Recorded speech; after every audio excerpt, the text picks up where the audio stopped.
Donc, Moravi Rabotai, nous allons poursuivre notre réflexion sur le livre d'Esther, le rouleau d'Esther, en espérant que nous arriverons au bout du rouleau de cette histoire, étant donné qu'elle a été dirigée, j'allais dire presque inconsciemment, en tout cas au nom du pseudo-hasard, auquel certains pensent qu'il n'est pas mobilisé, il n'est pas mu par le Saint béni soit-il.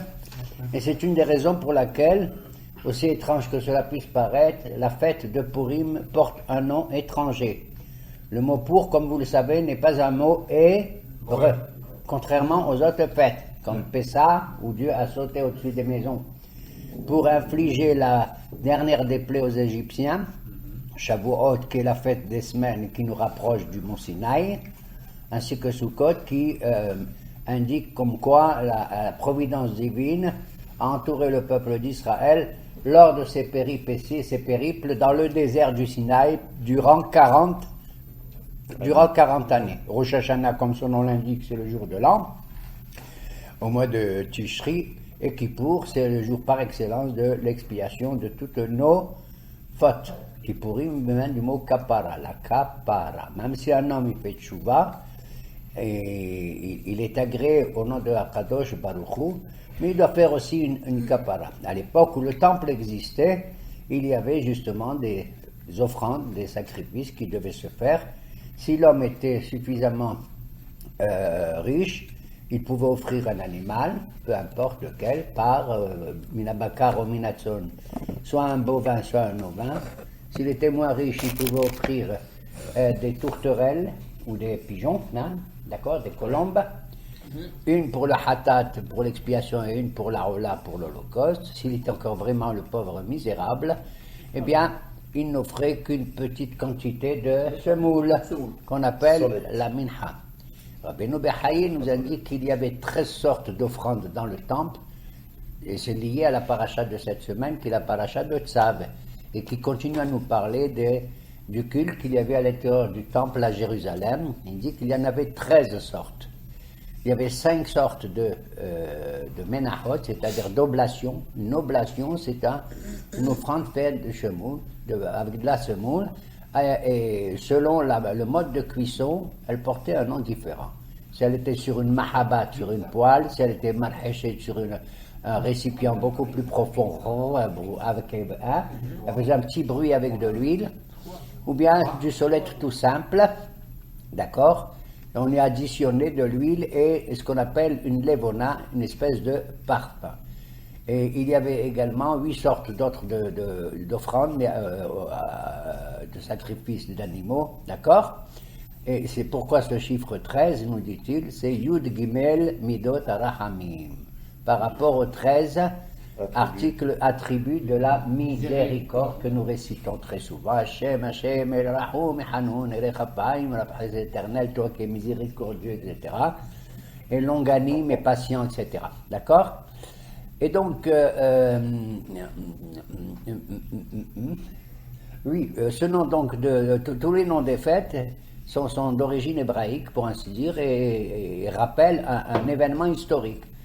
Alors que la seule fête qui porte un nom étranger, ce qui est étonnant d'ailleurs, encore une fois, c'est la fête de Purim, qui vient du mot pour, qui est un mot perse, qui signifie le sort, le hasard. C'est comme quand on joue, nous, chez nous, au dé. Au moi. Peu importe la date à laquelle on va réaliser quelque chose, en vérité, l'idée du hasard, ça veut dire quoi? Ça veut dire peu importe. Ça veut dire n'importe quel jour, selon l'esprit de Haman, Imachemo, on peut attaquer les Juifs et procéder à un génocide en un seul jour qui puisse à la fois anéantir tout le peuple, aussi bien les hommes, les femmes, les enfants, les vieux, etc. D'accord? Ça veut dire n'importe quel jour est valable. Et ce jour est tombé le jour du 7 Adar, selon le sort qu'a tiré Haman. Et il s'en est félicité le 13 Adar. Pardon? 17. Le 13 Adar, il s'en est félicité que c'était le mois où non, pardon, c'est tombé le 7 Adar. Ah, c'est le 7 Adar?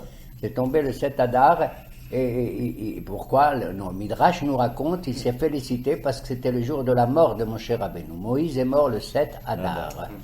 Mais il a oublié qu'il était aussi né le 7 Adar. Pourquoi on fait le 13 Adar?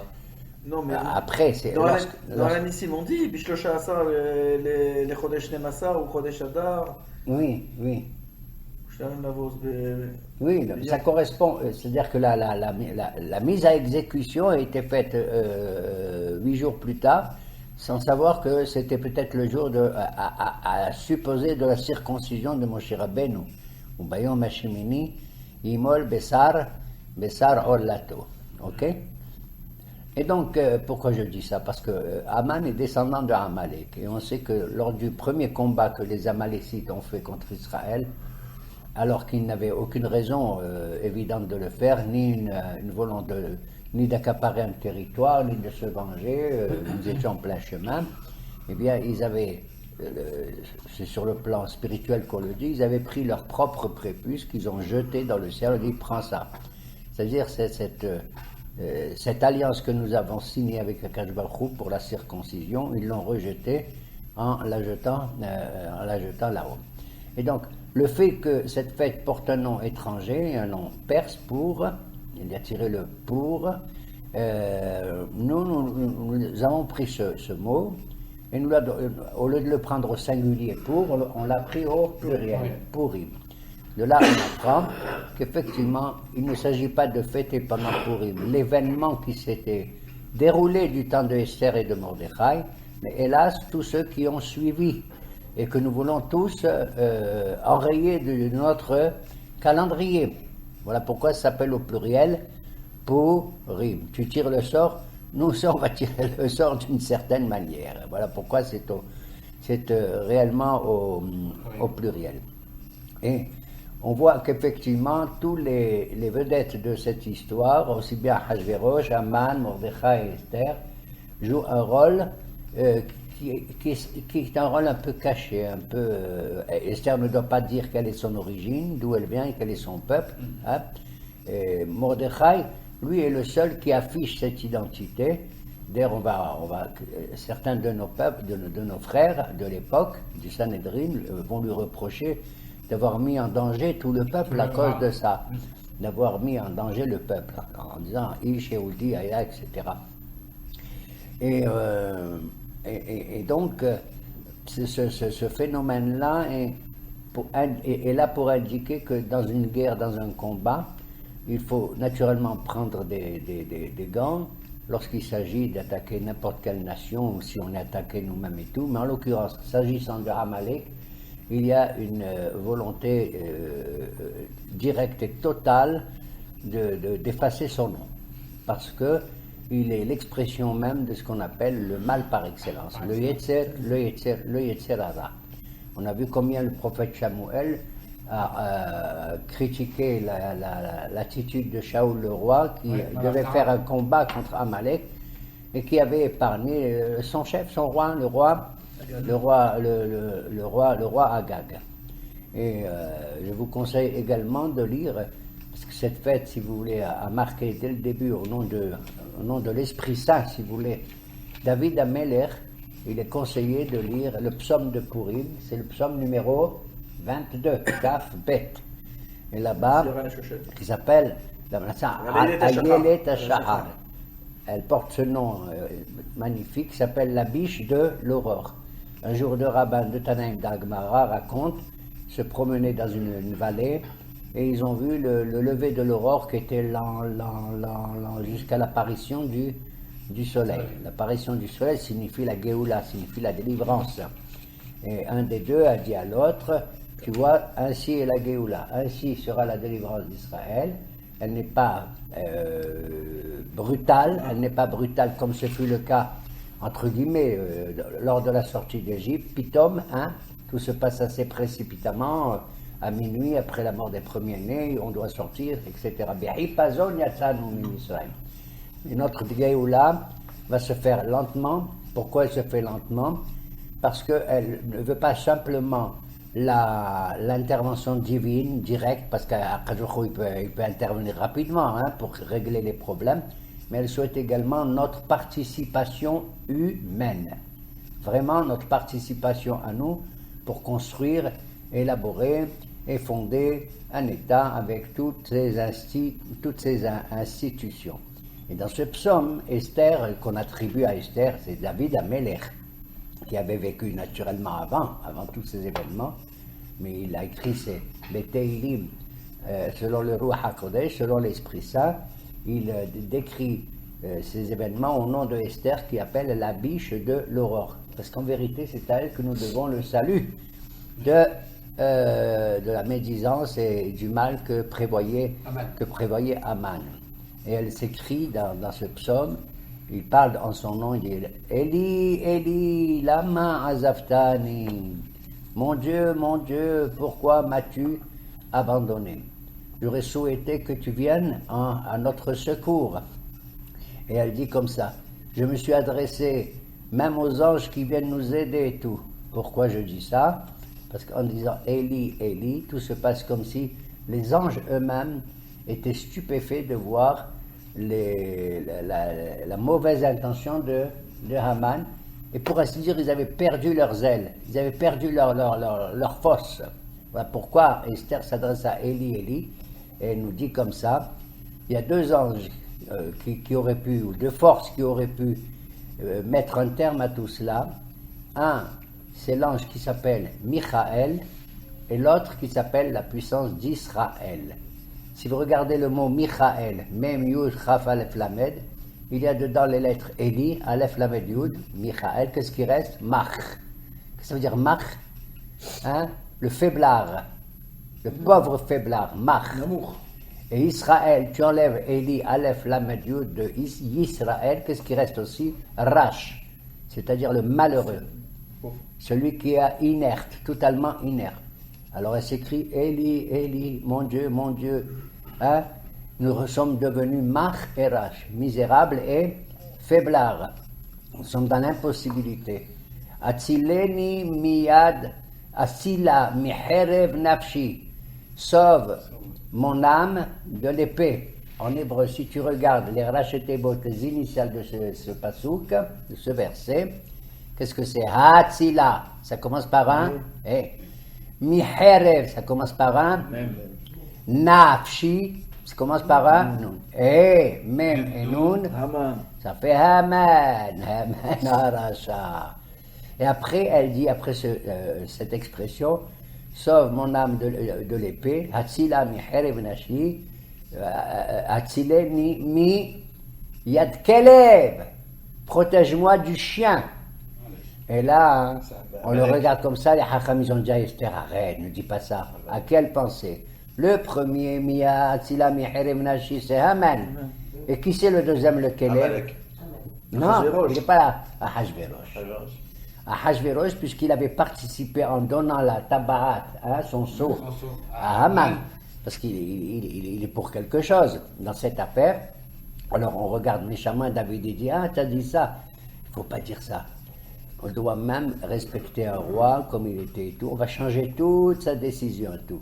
Alors il lui dit Atzile mi Arié, sauve-moi de la gueule du lion. C'est moins prétentieux et moins que le mot Kelev, que le mot Kelev. Voilà, dit Eli, Atzilia, etc. C'est un très beau psaume. Il est recommandé de le lire pendant Purim parce qu'il exprime beaucoup le désarroi dans lequel nous étions devant Amalek, beaucoup plus que devant les Égyptiens ou d'autres nations. Et voilà pourquoi, donc encore une fois, ce Purim-là, nous allons inverser la situation, hein, tout cela complètement inversé. Je vous l'avais dit, je crois que Agag c'est 1-3-3, Nachon. Quand on joue au dé, et sous le 1 il y a le 6, et sous le 3 et 8 il y a le 4. Parce que 1 et 6 ça fait 7, 3 et 4 ça fait aussi 7 dans les dés. Oui. Et ce chiffre 7 est important, bien entendu. Ça veut dire même si Agag, Aleph, Gimel, Agag est au-dessus, il ne sait pas que se cache en dessous Dalet, Vav, Dalet. Le 4, le 6 et le 4 de David Amelech. Agag, David. On va renverser les dés Voilà pourquoi dans la Megillah, il est dit Venafor Hu. Et tout sera totalement inversé. À tel point que lorsque la date présumée après la potence sur laquelle on va pendre Aman, donc je ne vais pas évoquer l'histoire, puisque c'est à la suite d'un mishté, d'un festin que Esther va organiser. Elle invite le roi et Aman à venir, et il lui dit, mais pour quelle raison tu nous invites? Qu'est-ce qu'il y a? Elle dit, quelle est ta demande? Quelle est ta requête? Elle dit, ma requête, c'est que vous revenez demain aussi au mishté. Et entre-temps, pendant la nuit, le roi perd le sommeil terriblement, et vous le savez qu'il va convoquer ses scribes pour voir dans les livres historiques de Sa Majesté s'il n'y a pas un événement qui a été troublant pour lui. Et c'est là qu'il apprend que c'est Mordechai qui doit sauver la vie en dénonçant Bigtan et Teresh, ceux qui ont voulu mettre à mort le roi lui-même. Et c'est ainsi qu'Aman arrive à ce moment-là. Vous voyez comment les événements se précipitent. Quelle coïncidence. Et que le roi dit que doit-on faire à l'homme qui, etc., a préservé le roi de tout ça. Il ne l'a pas dit que le roi veut honorer. Et Aman a dit dans son cœur, Omer Haman Belibo. Et Aman a dit dans son cœur, le roi désire, etc., accorder le plus grand honneur et tout. Eh bien, Majesté, il faudra prendre le cheval sur lequel que vous enfourchez vous-même, le cheval royal, les habits royaux, la couronne, etc. Et un de vos ministres prendra la tête et tirera et mettra l'homme que vous voulez honorer en disant ainsi on agira vis-à-vis de l'homme que le roi, que Sa Majesté veut honorer. Il a dit exactement, le roi Hazou. Il a dit à Haman, tu vas prendre le cheval, tout ce que tu as dit, même ce que tu as ajouté toi-même dans ta propre bouche, tu vas le faire à Mordechai. Il dit lequel? Il y a le Mordechai Yehudi, le juif. Il dit mais il y a plusieurs Mordechai qui s'appellent Yehudi. Non, Sheb Shar HaMelech, celui qui est dans la cour royale là-bas, tu sais, celui-là qui est. Et Haman était devenu fou. Il assiste au second mishté le lendemain de cette insomnie de Sa Majesté. Et c'est à ce moment-là que le roi lui demande « Que veux-tu, Esther ?» Eh bien voilà,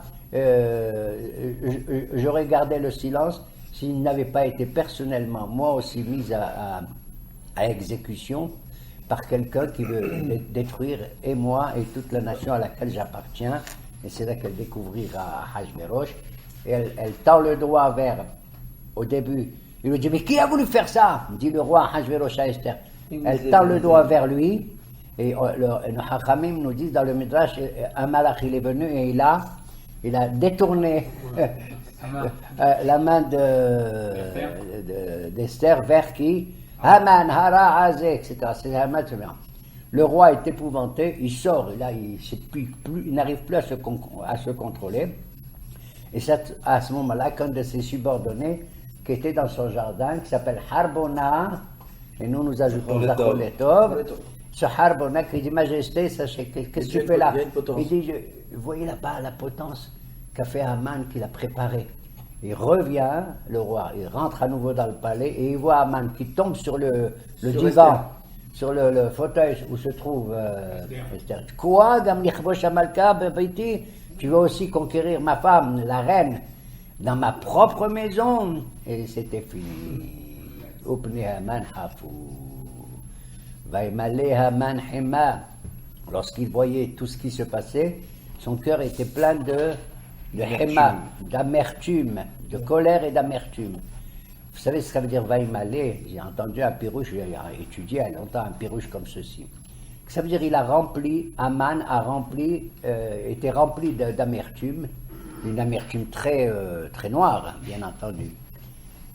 Quand on veut enrichir le nom de quelqu'un et sa mission, parce que le nom c'est la mission de quelqu'un, on fait ce qu'on appelle le milouï. Vous savez ce que c'est que le milouï? Par exemple, quelqu'un qui s'appelle, prenons David, ça s'écrit Dalet, Vav et Dalet. Mais vous allez remplir la lettre, vous allez l'étendre selon phonétiquement. Dalet, c'est Dalet, la Tav, Dalet. Vav, Vav et Vav. Et Tav, Tav, Yud, Vav. Ça s'appelle faire le milouï, le remplissage d'un nom. Tu comprends? Un type qui s'appelle Yitzhak, il s'appelle Yud, Tzadi, Het, Kouf. Mais en vérité, Yud, c'est Yud, Vav, Dalet, Tzadi, etc. On remplit le nom. Alors Haman, il a dit, moi aussi, je vais remplir mon nom. Va imaler Haman. Quand il a voulu remplir son nom, il est devenu encore plus furieux que tout à l'heure. Pourquoi? Parce qu'il remplit son nom. Haman, c'est He, Mem, Nun. Quand tu remplis fais le milouï de He, He, t'as encore un He. Même, c'est encore un même. Nun. Non, il a beau se tourner, il reste encore Haman. Il a beau faire le remplissage de son nom, il ne s'est pas enrichi, il n'a rien apporté de neuf, de nouveau, et il reste toujours Haman. Voilà pourquoi, Moraï Rabotai, aussi étrange que cela puisse paraître, je dis aussi étrange qu'une telle fête a pu se maintenir jusqu'à nos jours. Pour quelle raison? Pour la simple raison que ceci nous paraît étrange et que Esther a volontairement exigé de la part du Sanhédrin qu'on puisse célébrer cette fête l'année d'après. Oui. Et une partie du Sanhédrin, des Juifs, ils ont dit pas du tout, mais elle est folle. Dans le texte de la Megillah, il y a écrit Vatirtov Esther Bechol Tokef. Esther a écrit avec la plus grande vigueur qu'elle avait pour dire que Bashana Hashenit, la deuxième année après cet événement, qu'on doit célébrer cet événement. Et les Juifs qui étaient un peu peureux, ils ont dit mais ça va pas la tête. Comment est-ce qu'on va célébrer un événement dans lequel nous avons, à la date désignée par Haman, tué un certain nombre de Amalékites, de nos ennemis? Combien il y en avait en tout des morts? 75 000. Et à Shushan, il y avait 500 et après 300, d'accord? Imaginez-vous, Moraï Verabotai, rappelez-vous la guerre des 6 jours pour ceux qui ont encore quelques souvenirs. La guerre des 6 jours, nous étions entourés de combien d'armées qui nous menaçaient alors qu'on leur prévoyait rien du tout de notre côté.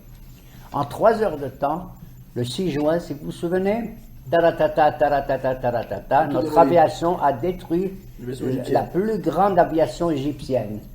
C'était incroyable, absolument incroyable. Imaginez que là-bas, en Égypte, la communauté juive, l'année d'après, qu'est-ce qu'elle fait?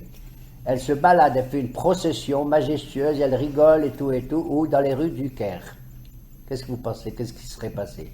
Personne n'aurait osé célébrer la victoire d'Israël sur les Égyptiens en Égypte.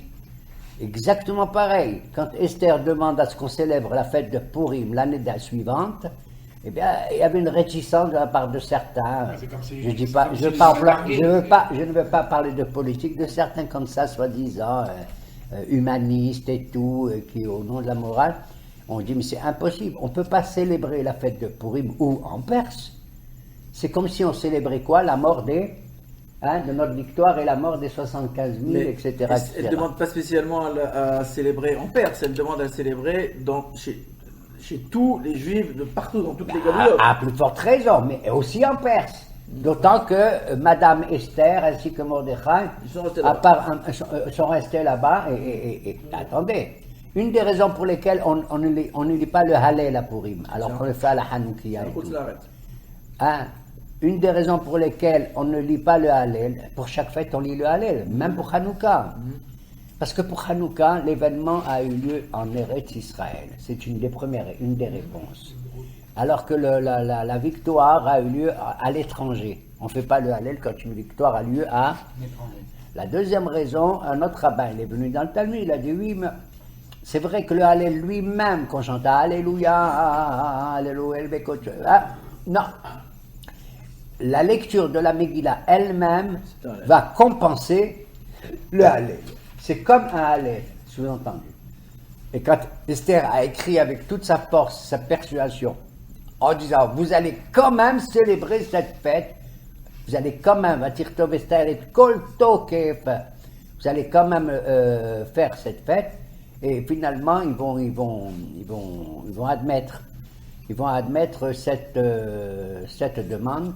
Pourquoi? D'autant que la Gemara nous raconte Et elle leur dit à tous les dirigeants un peu peureux qu'on avait dans nos communautés de Perses, elle leur dit, mais je ne vous demande pas de célébrer la fête parce que nous avons été vainqueurs ou pas, ou parce que nous allons l'écrire dans un document qui s'appelle Megillat Esther.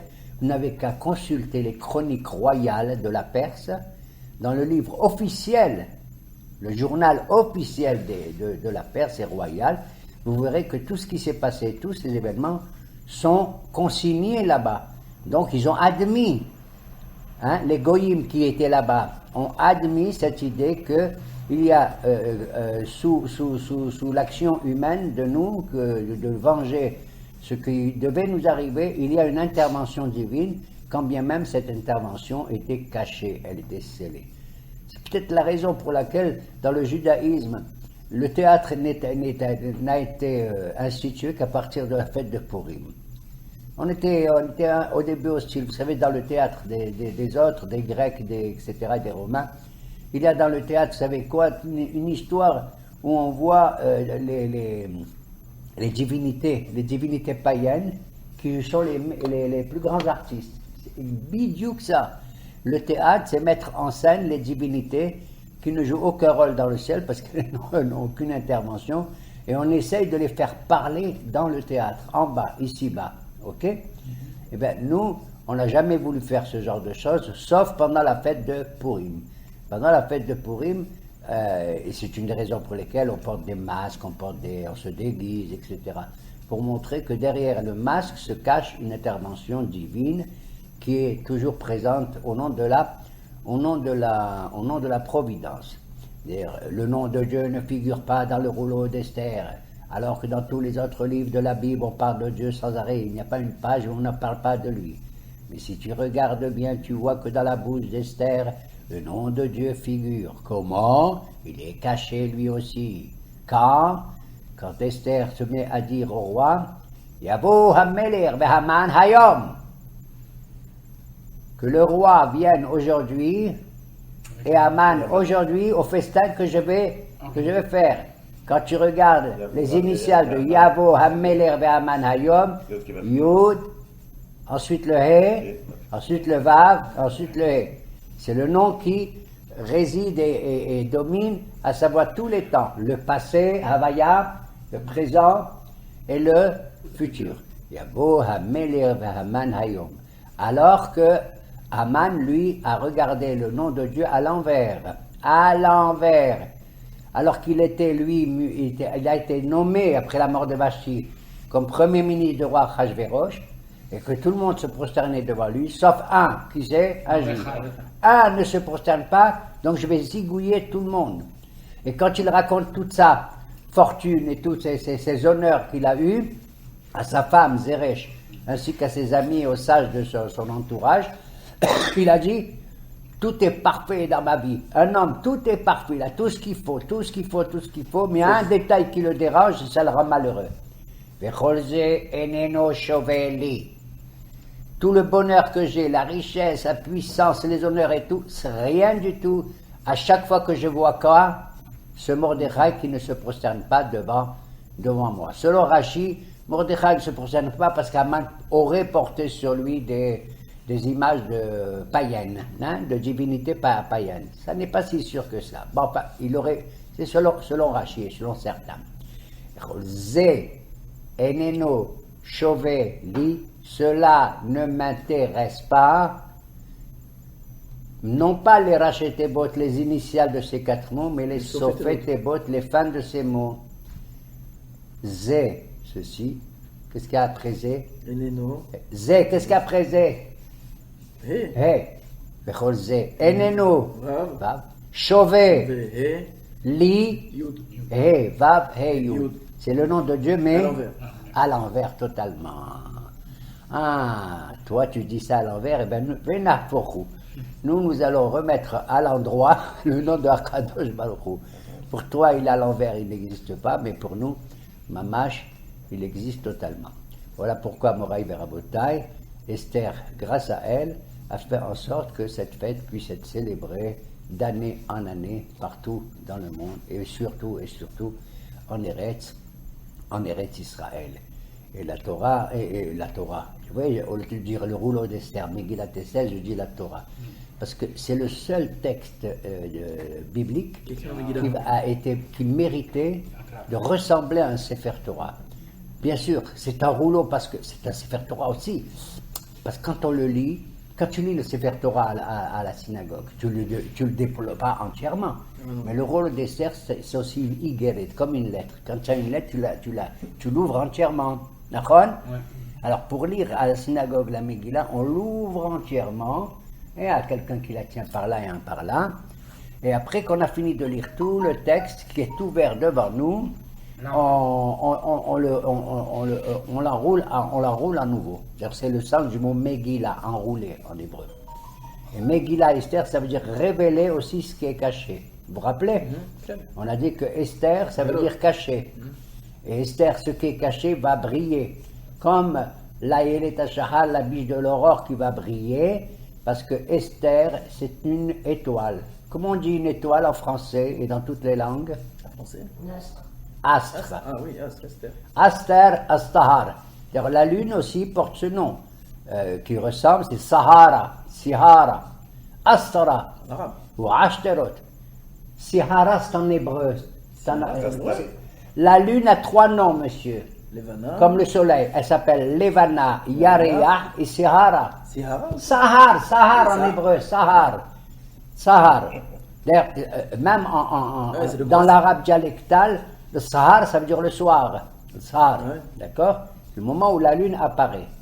Elle disparaît, elle apparaît, elle disparaît, elle apparaît. La lune, c'est l'image féminine par excellence. C'est celle qui agit sans qu'on le sait. C'est celle qui agit sans qu'on imagine. On croit qu'elle est faible, mais en vérité, elle va agir et elle va grandir et tout. Il faut dire la vérité. L'homme agit ouvertement, etc. On a l'impression que c'est lui qui dirige les affaires, mais nous devons révéler la vérité, à savoir les femmes jouent un rôle très très très important dans le déroulement historique des événements, pas de manière ouverte, mais de manière un peu cachée.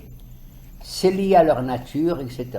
À chaque fois qu'il y a eu un renversement de situation historique dans le monde, sachez chercher la femme. Alors que l'homme est comparé aussi au soleil, et le soleil aussi, monsieur, il a 3 noms, comme la lune, en fonction de la manière dont il apparaît. Comment s'appelle le soleil en hébreu ? Shemesh. Shemesh, et aussi Hama, et aussi comment ? Shemesh, Hama et j'ai oublié le 3e mot. Shemesh, Hama, et oui, Heres, Het Resh Samech. On voit uniquement une fois ce mot Heres qui désigne le soleil dans le livre de Job. Heres, oui, Heres. Frère, c'est de l'argile. Oui, mais ça Oui, aussi oui, le oui. nom. Oui, oui, mais Il y a c'est- bien quel des mots rapport qui. Quel rapport Je ne sais pas, je ne vois pas le rapport, mais il y a des mots qui se ressemblent, hein, ce qu'on appelle des homonymes, n'est-ce pas ? C'est un homonyme du mot Heres, qui est aussi l'argile, mais Heres, chez Job, là-bas, dans le contexte et tout, ça veut dire le soleil. D'accord ? Ça veut dire aussi le soleil. Donc 3 noms pour la lune, 3 noms pour le soleil. Tout se passe comme si il joue un rôle dans les événements qui sont passés, qui sont présents et qui sont dans l'avenir. Selon les cas, tu l'appelles Shemesh, ou tu l'appelles Hama, ou tu l'appelles Heres. Ainsi pour la lune, Yareah, Levana et Sihara. D'accord ? Je crois que chez les musulmans, le croissant, hein, c'est le croissant Oui, lunaire. c'est ça. C'est le Sahar Adom, le croissant rouge. Hein. Et donc, nous voyons effectivement que, pourquoi j'ai dit tout ça, j'ai parlé de tout ça. Oui, le rôle que les femmes ont joué, elles ont joué ce rôle aussi lors de Hanouka, n'est-ce pas, avec Yehudit. Et on a dit que si on a été sauvé, Bisrout Anashim Tzadkaniut Nigalo Israël en Égypte, par le mérite des femmes incroyables, qu'on a été libérés en Égypte. C'est pas moi qui le dis, c'est Hachamim dans la Gemara. Alors que les hommes, c'était autre chose. Elles ont eu le courage d'aller au secours des hommes et de leurs maris et de tout ça pour leur redonner vigueur malgré la servitude. Voilà. Voilà pourquoi hein, on va à l'encontre de ce qu'il a dit Memouchan et donc Haman. Lorsque Vashti avait refusé de venir voir le roi Ahasuerus, vous vous souvenez, lors du premier festin de 180 jours qu'il a organisé, d'accord? Eh bien, cet homme, Haman, a demandé au roi de tout simplement de mettre à mort Vashti, et dans les lettres qu'il va adresser dans toutes les provinces de l'État de l'Empire perse, il va être stipulé la chose, une chose absolument stupide,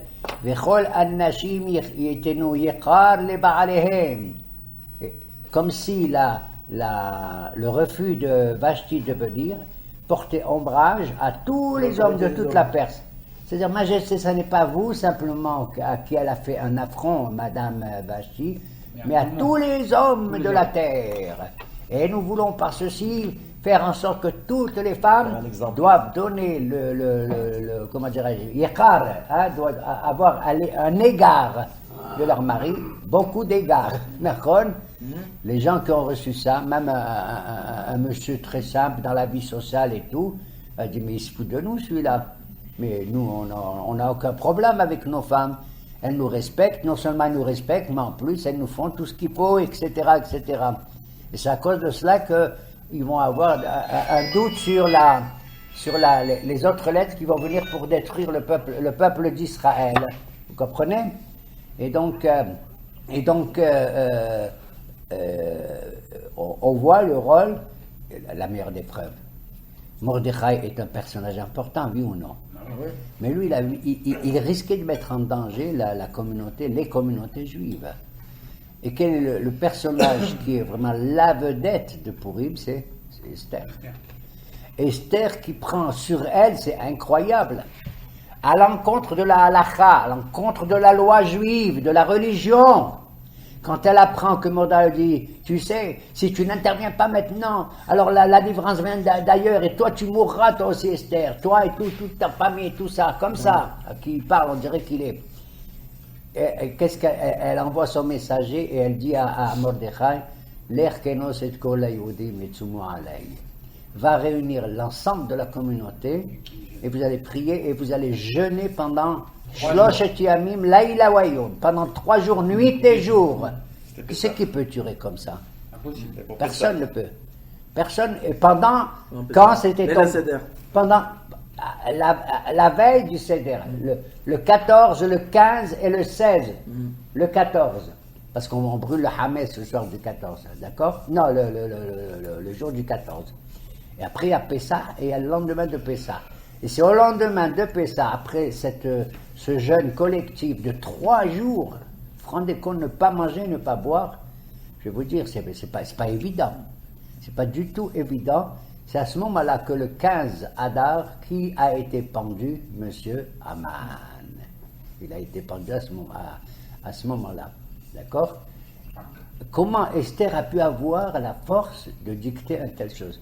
Imaginez-vous aujourd'hui, bon, on a des ennuis avec X, Y, telle et telle nation, et il vient, madame la rabbinite X, elle vient dire, mesdames et messieurs, vous allez jeûner quand?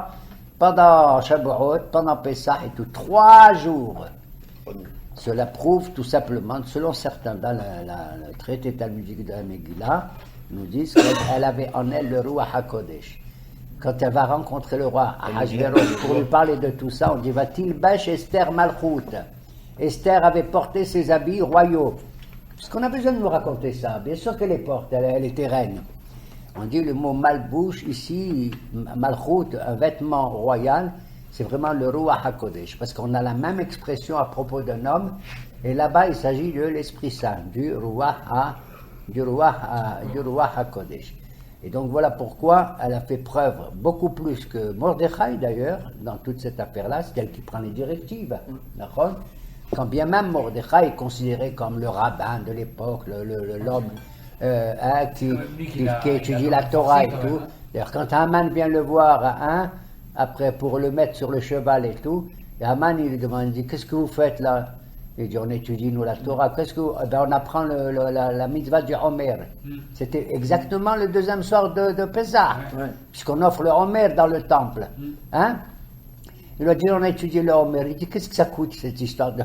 Il dit, il dit, tu sais combien ça coûte? Tu sais ce qu'on étudie, nous, les Juifs? On fait une offrande collective au nom, pour Hachem, au nom de tout le peuple. Il dit, mais qu'est-ce que vous offrez? Lui, Aman, il s'attendait à ce qu'on offre, je ne sais pas moi, hein? Des bijoux, de l'or et tout. Il lui a dit, qu'est-ce que vous offrez? On offre de la farine, qui s'appelle le Homer. On offre de l'orge, et c'est même pas de l'orge. À l'époque, le blé était considéré comme une nourriture pour les hommes, et l'orge n'était pas considéré comme une bonne... C'était pour les animaux, c'était pas pour les hommes. Il dit quoi? C'est en plus de la farine pour les animaux, le cerveau. Oui, on étudie ça, et c'est ce qu'on doit offrir le deuxième soir de Pessah. Et ça coûte combien? Je dis, je sais pas, moi, quelques shekels, ça doit coûter, non? Combien ça coûte? Un kilo 600. Combien ça coûte? Non, aujourd'hui, ça coûte cher aussi. Parce que... c'est pas de politique. Ne fais pas de politique, c'est bien. Allez. Bon, c'est pas énorme, quand même, au nom de tout le peuple. Bon. Et donc, il a dit, tu sais, tes quelques shekels à toi, ils ont gagné les 10 000 shekels, kikar shekels que j'ai proposé pour vous détruire. Vous vous rendez compte? Le Homer qu'on fait, il peut avoir un srout. Une mitzvah peut avoir un srout extraordinaire. On raconte l'histoire dans le traité talmudique, je ne sais plus lequel, je crois que c'est dans Berachot, d'un célèbre homme. Et j'ai envie de pleurer quand je raconte, je parle de ce personnage, il s'agit de Rabbi Hanania ben Teradion.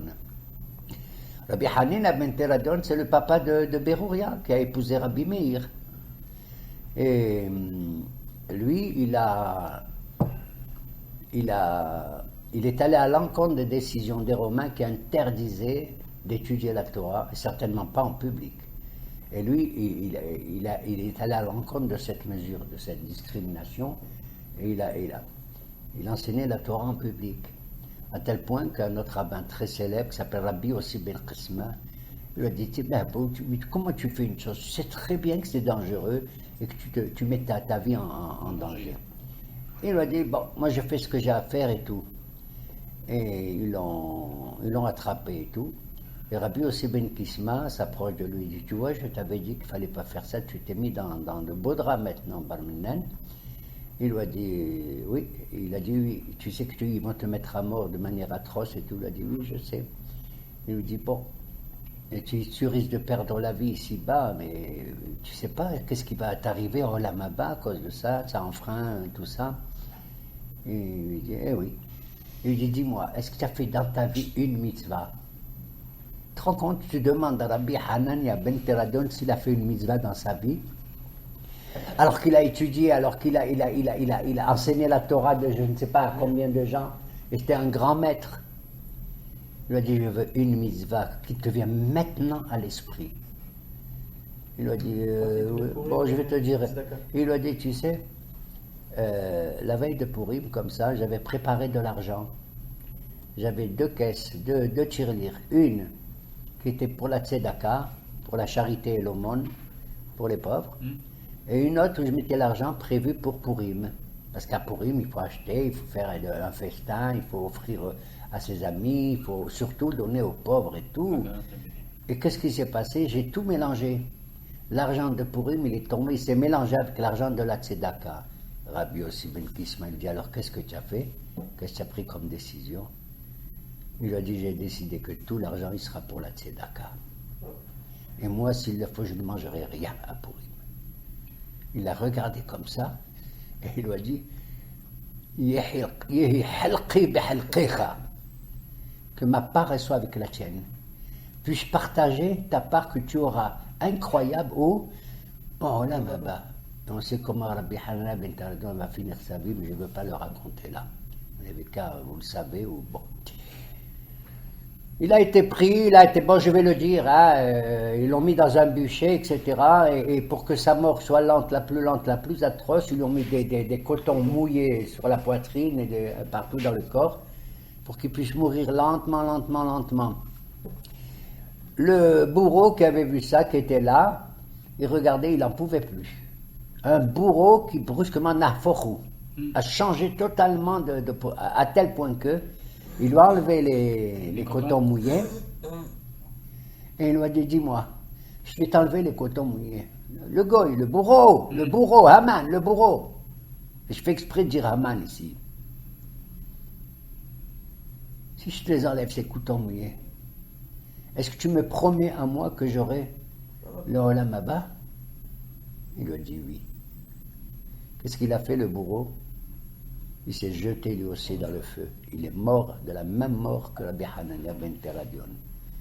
Rabbi Yehuda Hanassi, quand il a appris cette histoire-là, il a raconté, il a dit Yesh Nohalim Olam Haba b'sha'ahat. Il y en a en une seule heure de rien du tout, ils ont gagné tout le Olam Haba. Et c'est cette mitzvah, alors qu'en réalité il en a fait des milliers de mitzvot, Rabbi Hanina Nachon, étant donné que son esprit, où il s'est porté sur cette mitzvah-là. Et elle tombe sur la fête de Purim, sur ce Naforou. Et quand ils l'ont mis sur le bûcher, ils ont mis l'entouré avec un Sefer Torah qui brûlait lui aussi. Et lui voyait ça, ses élèves ont dit, maître, le Sefer Torah aussi il brûle. Il dit à Kadosh Baruch Hu, s'il prend soin du Sefer Torah, il prendra soin aussi de moi. Il me dit, mais alors le Sefer il brûle. Il leur a dit, oui, il brûle comme moi. Mais il brûle pas tellement. Parce que c'est que le parchemin qui brûle. Et moi je vois les lettres de la Torah qui montent. C'est comme Moshe Rabbeinu lorsqu'il a détruit les tables de la loi, les Luchot Rishonim, les premières tables comme ça. Et le bon Dieu lui a dit, tu as bien fait d'avoir brisé. C'est étonnant, hein? Il casse Moshe Rabbeinu les tables de la loi que Dieu lui a données et où il a écrit le bon Dieu lui-même les 10 commandements. On va dire, il a dit oui, les tables de pierre sont brisées, mais les lettres sont remontées, elles sont intactes, elles vont revenir. Et il est parti comme ça encore 40 jours et 40 nuits. Lechem lo achal umayim lo shata. Il n'a pas mangé de pain, il n'a pas bu de l'eau. C'est arrivé aussi à Eliyahu Hanavi, la même histoire, qu'il a erré dans le désert pendant 40 jours, pardon. Également comme ça. Alors Esther, elle a dit, vous allez jeûner, mais après le jeûne viendra la fête, et je recommanderais, dit-elle, que l'on fasse 4 choses. 1, c'est la lecture de la Megillah intégralement. Parce que là-bas, le Talmud, il dit, on doit lire la Megillah. Chaque nation comme ça, chaque famille. Qu'est-ce que ça veut dire chaque nation, chaque famille? Il parle des Juifs. Il veut dire pas seulement les simples Juifs, chaque nation, mais également les familles les plus importantes, comme les Kohanim doivent dire ça. Eux aussi doivent faire les mitzvot de Purim, mais les Lévi'im et tout. Medina, Midam, Michtaba, Am, Klishon, etc. Et quoi? Et donc, de lire tout. Parce que dans la Gemara, il y a une mahloket, il y a une controverse selon certains Tanaïm. Il y en a qui disent, bon, c'est une histoire, mais il faut peut-être prendre l'essentiel. Il faut mettre en valeur l'essentiel de la Megillah, de cette histoire de Purim. Il a dit, on va mettre l'essentiel, c'est quand Ish Yehudi Aya B'Shushan Bera. On va commencer à lire ici. On lit pas ce qu'il y a avant, on s'en fout. Ça va faire de la peine aux gens peut-être, tu comprends? Quand tu as une histoire, des fois tu pleures, tu vois ça, tu pleures ça. On va dire Ish Yehudi, pour mettre en valeur qui? La vedette essentielle de la Megillah, c'est Mordechai. Un autre, il a dit non, il faut être sérieux. Dans cette affaire-là, il faut montrer la puissance d'Hachem. Il faut dire Gidal Aman, le jour où Ahashverosh a honoré Aman, il lui a confié. Et un autre, il a dit c'est au moment où Esther, etc. Il est arrivé. Il a dit pas du tout. Et je crois que c'est Rabbi Meir Ba'alani, c'est justement le gendre de Rabbi Hanina ben Teradion, qui a dit il faut la lire depuis le début jusqu'à la fin. Il faut savoir intégrer tous les événements de notre existence, même ceux qui sont les plus douloureux, les épreuves les plus terribles que nous avons traversées et tout, pour savoir qu'un jour, Be'ezrat Hashem, le bonheur viendra et notre délivrance avec elle. Voilà pourquoi la fête de Purim est marquée par la lecture du roulet, aussi bien le soir que le matin. Et nous, les Sfaradim, on fait chez Ahiyanu le soir, après Al-Mikra Megillah, et pas le matin. Alors que les Ashkenazes, ils font et le soir et le matin. lorsqu'on lit la Megillah, ils disent Shehiyanu. Et on doit la lire, bien sûr, intégralement, et il faut écouter posément cette Megillah, chacun avec son hommage, on n'a pas tous des Megillot dans la main, et éviter que les enfants fassent trop de bruit quand on cite le nom d'Aman, parce que nous devons écouter ça intégralement. Et pour marquer encore cette fête, on nous a recommandé de faire le Mishté, c'est-à-dire le festin, puisque finalement tous les événements sont déroulés à propos du Mishté. Combien de fois, hein, le Mishté d'Ahasverosh, le Mishté d'Esther et le Mishté de Vashti, etc. Parce que c'est pour vous indiquer que quand le roi y boit, c'est le peuple qui va trinquer. Vous avez compris. Et donc, oui, bien sûr, les pachas, par exemple, ils boivent dans leur pichet. Et si le festin d'Ahasverosh a eu lieu, c'est parce qu'ils trinquaient avec des verres où ils buvaient du vin et tout. Et pourquoi leur donner du vin dans des verres magnifiques et tout? C'est pour leur faire sortir les verres. Voilà, tout ça. Et donc on fait le festin, on fait Mishloach Manot Ishle Re'ou, on offre à une personne, d'après la halakha, une seule, ça suffit. Vous choisissez un ami ou une connaissance la plus proche, et vous l'envoyez deux petites choses, un petit repas constitué, même si c'est un œuf, et puis les Habadnikim, ils offrent en même temps une bouteille. Un petit truc, hein, comment on appelle, un parc de Coca-Cola ou j'en sais rien, mais c'est un jus. Et d'autres, ils font, par exemple, deux sortes de nourriture qu'ils offrent à leurs amis. Et surtout, le plus important, c'est Matanot Laevionim. C'est la quatrième chose, c'est les matanot qu'on doit faire aux pauvres, et ça c'est à 2 pauvres au minimum, et 2 matanot à 2 pauvres.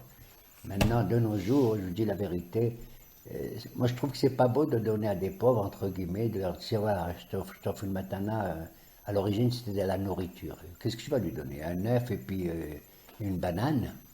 C'est mesquin, même pour un pauvre, c'est mesquin. Qu'est-ce que tu vas lui offrir? Un truc que tu as cuisiné, peut-être qu'il n'aime pas ça. Moi, franchement, certains de nos maîtres nous disent il vaut mieux lui donner de l'argent, comme ça, exactement, qu'il fasse mamache ce qu'il veut avec. Et voilà pourquoi cette fête va marquer beaucoup notre histoire. Et Ratson, que nous trinquerons tous la prochaine victoire d'Israël, surtout les Amalekites. Amen. Amen.